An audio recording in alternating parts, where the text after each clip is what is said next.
네, 여러분 반갑습니다. 새벽 공부 세공입니다.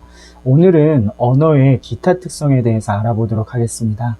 지난번에 배웠던 언어의 주요 특성보다는 중요도가 좀 덜하긴 한데 시험 문제에 종종 나오는 내용이긴 하니까 차근차근 좀 알아봐 주시면 좋을 것 같습니다. 자, 그럼 내용을 한번 살펴보도록 하죠. 자, 여기 화면에 나오는 것처럼 언어의 이제 부수적인 특성들, 기타 특성에는 이제 언어의 기호성이라고 하는 게 있고, 분절성이라고 하는 것이 있고, 창조성이라고 하는 것이 있고, 또 보시면 규칙성이라든가 추상성 같은 것들이 존재한다고 보시면 됩니다.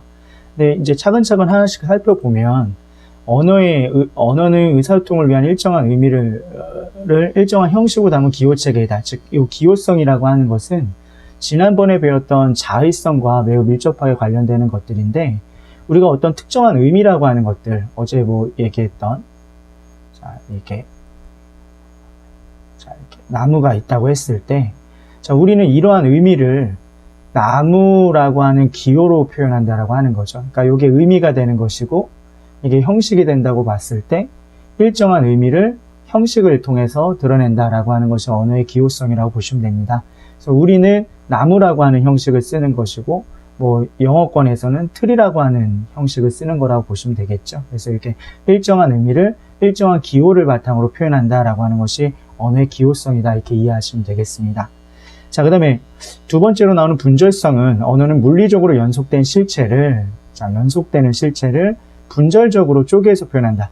분절적이라고 하는 것은 나눈다, 구분한다, 이런 뜻이라고 보시면 되는데, 실제로 우리가 살아가다 보면 구분되지 않는, 연속되어 있는 대상들이 굉장히 많죠. 그러니까 예를 들어서 시간도 그렇고, 사람의 신체 기관들도 그렇고, 그런데 예를 들어, 시간 같은 경우에는 우리가 날짜라든가 시라든가 분이라고 하는 것을 이렇게 나눠서 표현하긴 하지만, 그게 몇 시, 몇 분 이렇게 했을 때 정말 시간으로 쪼개지거나 분으로 쪼개지거나 그런 건 아니죠. 그러니까 이게 인간의 편의에 따라서 우리가 시, 분, 초 이렇게 나누긴 하지만 그 실질적인 시간이라고 하는 건 분절되어 있지 않다라고 하는 겁니다. 근데 이렇게 연속되어 있는 실체들을 이제 구분해서 표현한다라고 하는 것이 언어의 분절적인 특성이다라고 보시면 되겠고요.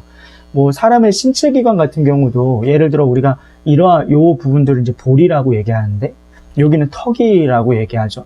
여기는 볼이고 여기는 턱인데, 이 볼과 턱의 구분은 명확하지가 않죠. 어디까지가 볼이고 어디까지가 턱인지가 분명하지가 않습니다. 근데 우리는 임의적으로 대략 여기는 볼이고 여기는 턱이야, 이렇게 분절적으로 나누어서 이렇게 표현을 하고 인식을 하죠. 그게 언어의 분절성이라고 보시면 됩니다.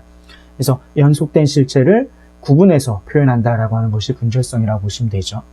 자, 그 다음에 이제 나오는 창조성이라고 하는 것이 있는데, 창조성은 어려운 내용이 아닙니다. 그러니까 우리가 자음은 19개 정도가 되고, 모음은 21개가 되고, 총 이제 40개의 음운을 가지고 있는데, 그걸로 글자들을 만들죠. 그리고 그 글자들을 또 이제 조합을 해가지고 단어를 만들고, 이렇게 음절을 만들고 단어를 만들고 이렇게 되는데, 그러니까 유한한 개수의 단어 표현이라든가 음절 표현 같은 것들을 통해가지고 무수한 많은 표현들을 만들어낼 수 있다. 그게 언어의 창조성이라고 보시면 됩니다. 철수가 밥을 먹는다, 철수가 밥과 반찬을 먹는다, 철수가 맛있는 밥과 반찬을 먹는다, 이런 것처럼 무한히 이제 내용을 덧붙여가면서 이제 여러 가지 내용들을 만들어낼 수가 있는 거죠. 그게 언어의 창조성이다. 여기 나와 있듯이 의문이나 어휘를 가지고 무한한 단어와 문장을 만들어낼 수 있다. 그게 창조성이라고 보시면 됩니다. 어려운 내용 아니죠. 자, 그 다음에 이제 다음으로 넘어가서, 자, 이제 언어의 이제 규칙성이라고 하는 것이 나와 있는데, 그러니까 언어라고 하는 것이 여러분들이 지금 국어 문법을 배우려고 하고 있고, 영어 같은 경우도 배울 때도 영어 문법이 존재하고 그런데, 이제 이런 국어 문법이라든가 영어 문법 같은 것들이 존재하죠. 그 문법에 맞게끔 언어를 사용해야지만 이제 우리가 이제 원활하게 이제 의사소통이 되고 정확한 의미를 전달할 수가 있잖아요. 그러니까 그런 것들이 언어의 규칙성이라고 생각을 하시면 됩니다. 일정한 규칙이라든가 법칙에 따라서 언어를 사용한다라고 하는 것이 이제 언어의 법칙성이다, 언어의 법칙성이다, 언어의 규칙성이다, 이렇게 얘기를 하는 거라고 보시면 되죠. 예, 언어의 법칙성이다, 규칙성이다, 이렇게 얘기를 합니다. 그래서 문법에 맞춰서 써야 된다라고 하는 거라고 보시면 되겠고요. 마지막으로 이게 추상성인데, 이 추상성이 조금 어려운 개념일 수 있습니다. 그래서 많은 구체적인 대상으로부터 공통의 속성만을 축적하는 추상화 과정을 통해서 개념을 형성한다. 이게 이제 언어의 추상성인데, 이 언어의 추상성이라고 하는 건, 길을 가다 보시면 어떤 나무는 뭐 이렇게 생겼고, 어떤 나무는 이렇게 생겼고, 어떤 나무는 뭐 이렇게 생겼고, 그래서 무수히 많은 종류들의 나무들이 있죠. 근데 우리는 그걸 다 모양이 서로 다르다고 하더라도 그냥 다 나무라고 표현한다는 거죠. 그거는 나무라고 지칭할 수 있는 요소들이 가지고 있는 공통적인 요소들을 뽑아서 나무라고 하는 추상화된 개념을 만든다라고 하는 거죠. 그래서 이렇게 가지가 있다든지, 잎사귀가 있다든지, 그런 공통적 특징을 가지고 있을 때 그런 것들을 종합해가지고 나무라고 하는 어떤 공통된 어떤 개념을 만들어낸다, 추상화된 개념을 만들어낸다, 이렇게 보시면 되겠고, 마찬가지로 여러분들 이제 집에 있는 책상의 모양들은 다 다르겠죠. 근데 그 책상의 공통적인 기능이라든가 형태라든가 그런 특성들을 뽑아서 우리는 책상이라고 하는 어떤 일정한 개념을 만들어낸 거라고 보시면 됩니다. 그래서 이렇게 추상화된 어떤 개념들, 공통된 대상들이 가지고 있는 공통된 특징만을 뽑아가지고 추상화된 개념을 만든다라고 하는 것이 언어의 추상성이라고 보시면 되겠습니다. 자, 그래서 이렇게까지 해서 우리가 이제 언어의 기타 특성에 대해서 살펴봤는데, 그냥 한 번만 이제 인식을 하시면 되는 문제들이라고 보시면 됩니다. 그래서 어렵지 않으니까 그런 것들을 한번 살펴보시면 될 것 같고요. 자, 그 다음에 우리가 이제 문제를 좀 통해가지고, 어떤 언어의 특성이라고 하는 것이 어떤 것들이 있는지에 대해서 한번 살펴볼 수 있도록 하죠. 자, 이 문제를 한번 살펴보죠. 이건 지우고. 자, 여기 보시면 이제 문제 내용에, 자, 이어져 있는 얼굴의 표면을 이마, 볼, 턱 등으로 끊어서 표현한다.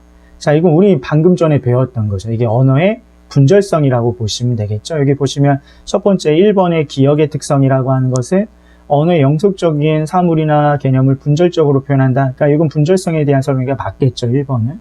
그리고 니은 같은 경우는 중세구에서는 벌거하다 이었던 말이 현대구에서는 벌거타라고 변화하였다. 이건 시간의 흐름에 따라서 언어가 변화되어 간다라고 하는 걸 보여주는 거죠. 그래서 시간의 흐름에 따라 변화지는 언어의 역사성을 보여주는 사례다, 이렇게 보시면 되겠고, 자, 이제 디귿에 우리말의 자음은 조음 위치와 조음 방법에 따라 분류할 수 있고, 모음은 혀의 전후 위치, 혀의 높이, 입술의 모양에 따라 분류할 수 있다. 이거는 우리말이 가지고 있는 일정한 체계겠죠. 그렇죠? 그러니까 이건 언어의 체계성이다, 이렇게 보시면 되겠고, 3번도 맞겠죠? 디귿에 대한 설명. 자, 그리고 리을에 사과를 나는 익은 좋아한다, 빨갛게라는 말은 일반적인 단어 배열의 방식에서 어긋난다, 이렇게 했는데, 그렇죠. 이거는 언어에 일정하게 사용되는 규칙에 맞지 않게 쓴 것이죠. 그래서 리을은 언어 규칙에 맞게 구성되어야 온전히 쓸 수 있다라고 하는 게 맞겠죠. 마지막에, 자, 현재 표준어에서 고구마라고 하는 식물을 제주도에서는 감저, 전라도에서는 감자라고 부른다. 그러니까 고구마라고 하는 똑같은 하나의 대상을 각각 다른 명칭으로 부른다라고 하는 거죠.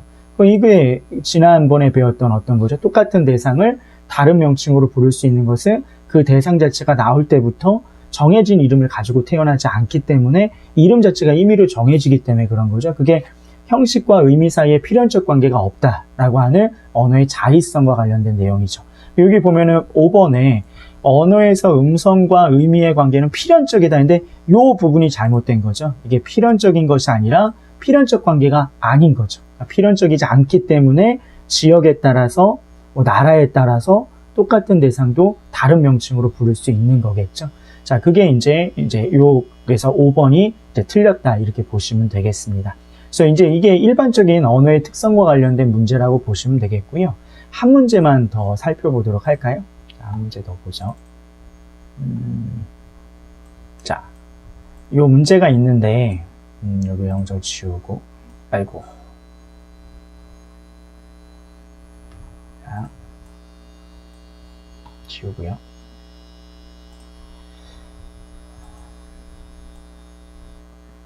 자, 이 내용을 한번 보죠.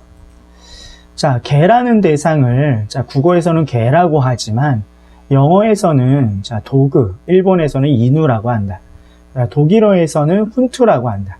만일 소리와 의미 사이의 관계가 필연적이라면, 어느 언어에서는 개라는 대상이 같은 소리로 표현되어야 한다. 이처럼 언어는 소리와 의미 사이에 필연적이지 않다라는 특성이다. 자, 언어와 형식 사이에 필연적 관계가 없다. 라고 하는 것이 바로 뭐였죠? 언어의 자의성이었죠. 자, 그러면 여기 중에서 1번부터 5번 중에서 언어의 자의성을 보여주는 사례를 보면 되는데, 첫 번째, 컴퓨터는 영어의 컴퓨터를 차용한 외래어이다. 그냥 이거는 외국에서 말을 빌려왔다는 것이지 자의성과 직접적으로 관련되는 특성은 아닙니다. 두 번째, 무지개를 구름이라고 부르면 의사소통이 되지 않는다. 자, 언어는 사회 구성원들 사이의 약속이기 때문에 한 개인이 그 약속을 어길 수 없다. 약속은 정해져 있는 것이다. 정해져 있는 약속이다. 이게 언어의 사회성이죠. 이거 언어의 사회성에 대한 특징이죠. 2번은 언어의 사회성이죠. 자, 사회성이다. 자, 얘는 사회성이고요. 3번은 새로운 개념이 생기면 엄지족과 같은 새로운 단어가 생긴다. 새롭게 생성되고 변화되고 소멸된다. 언어는. 그게 언어의 역사성이라고 보시면 되겠죠. 자, 그다음에 마지막 네 번째, 표준어는 부추라고 부르는 식물을 경상도에서는 정구지라고 부른다. 그렇죠? 요거는 똑같이 부추라고 하는 대상인데 표준어로는 부추라고 부르고 경상도 방언에서는 정구지라고 부를 수 있는 건 형식과 의미 사이에 필연적 관계가 없기 때문에 임의로 다른 명칭으로 바꿀 수 있다는 거죠.